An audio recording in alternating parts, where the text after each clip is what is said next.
It's time for the Monday Night Football pregame show here on CW11. And now, live from Quest Field, your hosts, Lisa Gangel and Warren Moon. Yes, fans, things are getting wild here at Quest Field as the Seahawks prepare for a marquee matchup with division rival the San Francisco 49ers.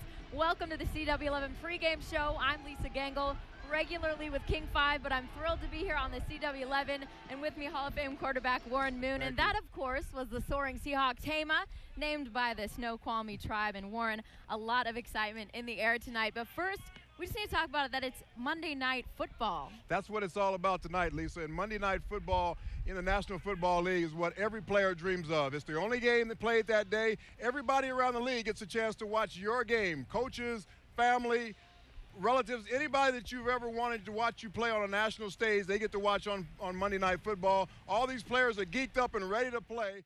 Well, we're excited. These guys behind us are too excited. I wish I could go in there with them. I can't even hear you. They're yelling so loud. Well, it's not just all of us asking questions here tonight. If you have a question about tonight's matchup, go to KSTW.com right now. Throw it at us. It's our own little version of running the short route, right? Keep it here on the CW11 pregame show. When we come back, Warren and I are breaking down the defense. Stay with us. Welcome back to the CW11 pregame show. Here again, Lisa Gangel and Warren Moon. I got to tell you, Warren, we hear the Seahawk fans behind us. We hear Blue Thunder way up there. Battling away, aren't they? Getting loud and crazy, and I'm pumped up for this one. Obviously, so are the fans. And you look around here, you can just feel the energy. They're ready to explode. You know, they haven't had the Seahawks in town for a few weeks. They're ready to get after it tonight. Now, the Browns did get them down to the pound last weekend, but this matchup, everything is thrown out.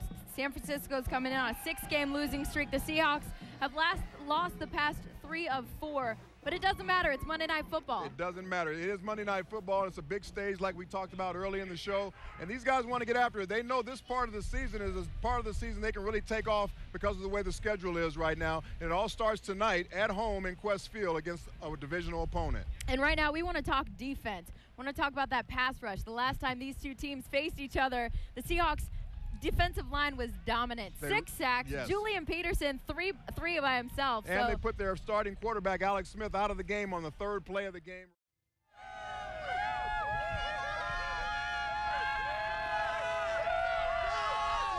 Welcome back to the CW11 pregame show. I'm Lisa Gangel here with none other than Hall of Fame quarterback Warren Moon. You saw the energy out there. It's right behind us back here. It's Monday Night Football. This is what it's all about, and everybody in this city looks forward to this. You know, you get a chance to go into Quest Field, really let all your emotions out from that week. And what better place to do it than on Monday Night Football in front of one of your best teams that you want to support, the Seattle Seahawks. And these Seahawks have been out of town here for a couple of weeks, so these fans are extra jazzed up. They really are, because it's not only a football game inside this building, it's a whole event, and everybody tries to make a full day out of it when they come here. So they know they're going to be entertained by a good football team, and they want to be a part of it. That's why they're called the 12th man. You talk about the 12th man, you talk about that energy, and with that, we cannot not talk about these Seahawk wives. You know, as a sports reporter, I get to meet a lot of the most interesting people, but some of the most interesting people I've met have been the Seahawk wives. They have built homes for Habitat for Humanity. They've brightened the lives of young cancer patients, all sorts of wonderful community events, and get this, with their husbands in tow. And many of these events happen during the season. Now, as charitable as these guys are, we hear, you know, cases all the time about how they're out there. But when they get pounded like they do throughout the week, it's tough to get them off the couch on their days off. But I tell you, people who can do it are those wives who are now calling their own plays. Well, good evening again, ladies and gentlemen. Welcome to Child Haven's 6th annual dinner and auction, teaming up with the Seattle Seahawks to tackle child abuse. Sign up for my son Zan. My husband, a little over 6 years ago, won the Ed Block Courage Award, which is tied into the Courage Houses, and Child Haven is a Courage House. After meeting some of the kids in Baltimore and seeing abused and neglected kids, and came back and wanted to support something here. So we met with Child Haven and came up with the idea of tackle child abuse, and 6 years later, here we are. And that was the beginning of this grand event, which has grown significantly over time. In fact, at the first event, I was reminiscing with someone, Mac and other players dressed up in sumo wrestling outfits, and we're... That took some courage. We moved away from that a little bit. Yeah. We're hoping hoping to raise about $380,000 tonight. I think we can do it. There's a lot of excitement, and the wives are fantastic. And really, the women are the ones who get the work done, and there's so many players here tonight, and people just love the players. I mean, how can you go wrong? Sometimes in the National Football League, it's tough to get guys to do stuff. You got to go through their agent or their agent's agent, and you know, it's 50-50. But I found if you go to the wife, it's like 100%. If you're in with the wives, you're in with the players. Nah, I'm telling you, like my wife's not here, but I'm still here. You know what I mean? Like that. There's some sense to that. You know what I mean? Like anytime you get a bunch of wives together, then usually you're gonna get the guys there. And this is just a great cause. You know what I mean? And that's what it's all about.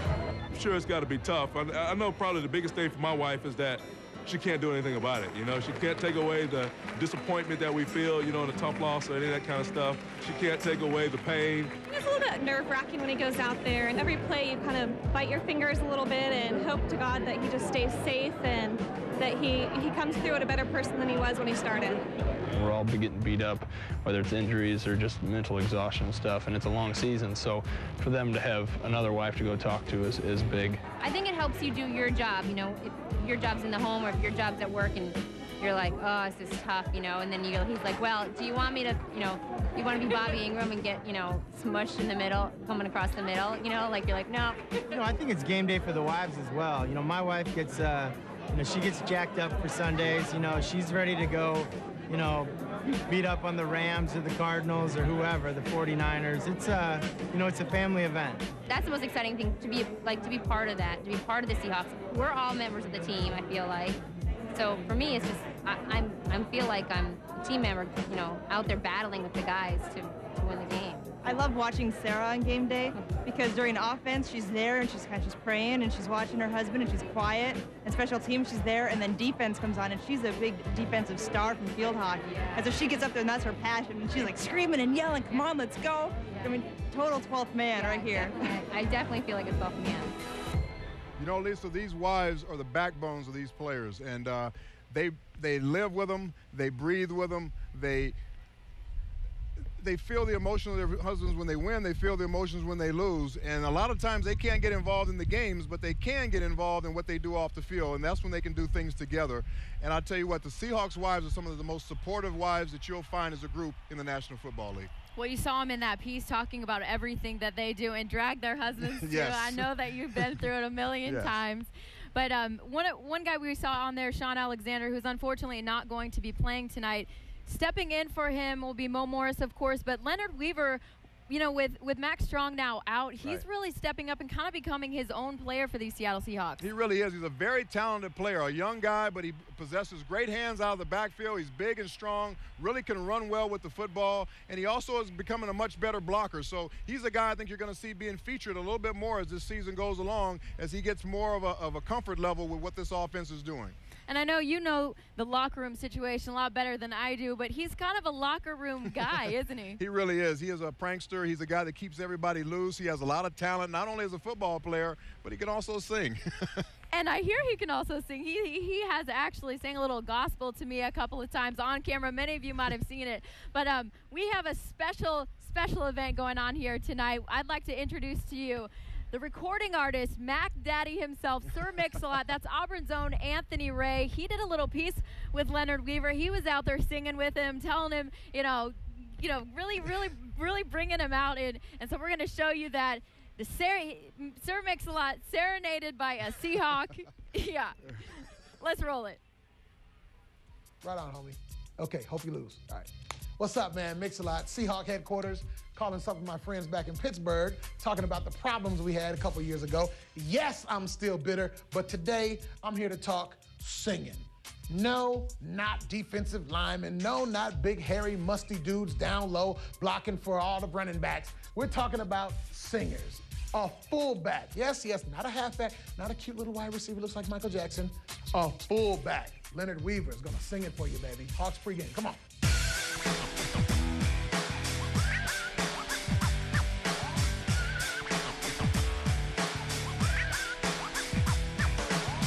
Leonard Weaver's voice.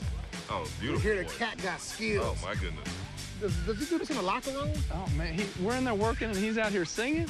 Is it true? Now, this is what I hear. This is what he told me. You got to tell me if he's lying. He said when y'all walk out of the locker room and the chicks start flocking, y'all lose him when he start popping out with the voice. He's a preacher in the locker room. You go down there for the gospel. He'll sing it for us. Make you feel guilty? No, it brings a light. Brings a light to the locker room. Mac. Yes, sir. You took Leonard under your wing. Okay. You taught him everything you know. When did you teach him how to sing?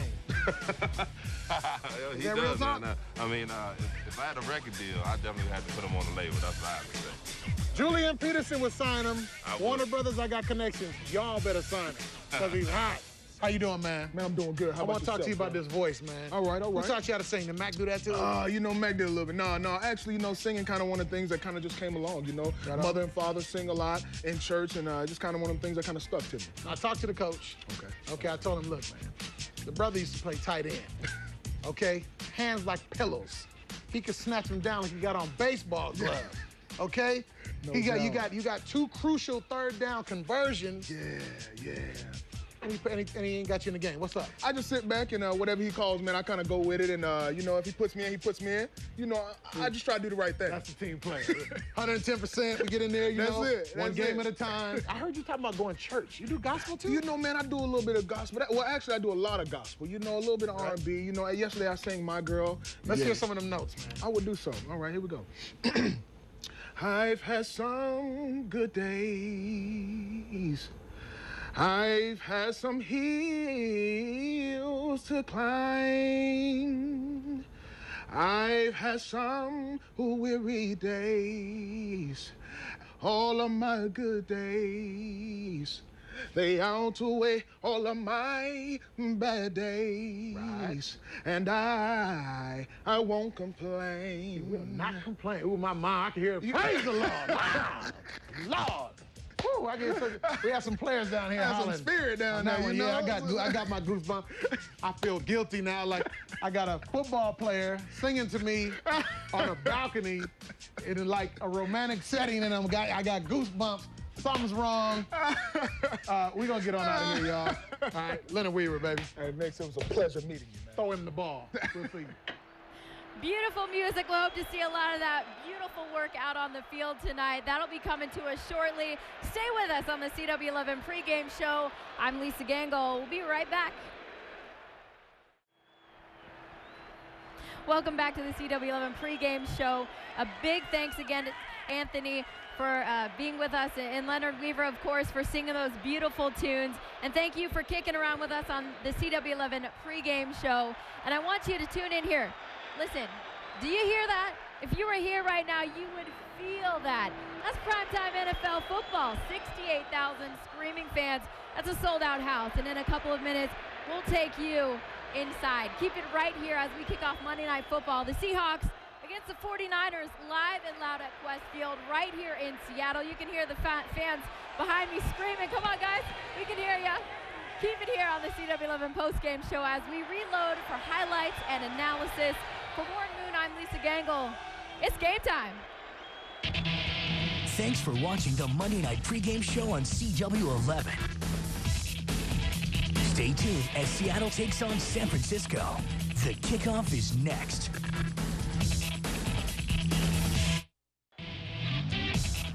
Welcome to your Western Washington Toyota Dealers postgame show.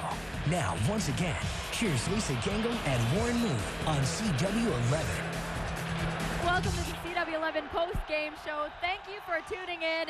And if this behind me is any indication, the Seahawks, a great game. I'm Lisa Gangel. Hall of Fame quarterback Warren Moon will be joining me in just a few minutes. We're going to break down this game. But let me tell you just a few things. Seahawks, dominant performance, 24, San Francisco 0. The third straight shutout, I should say, on Monday Night Football. You hear these fans back here? They've been waiting for a performance like this for a long time. Now, the weather actually cooperated extremely well for these Seahawks today. Beginning of the week, Mike Holmgren said, hey, I'm going to pass the ball a lot more this week. And you know what? That first touchdown drive, 11 passes, 2 running plays, and it was really working for those Hawks today. So this crowd fired up, and set a record today, 68,331 fans. That is a new Westfield record. And when we come back, Warren Moon will be sitting right here next to me. We will break down this game. Again, Seahawks 24, San Francisco 49ers 0. Keep it here. Seahawks!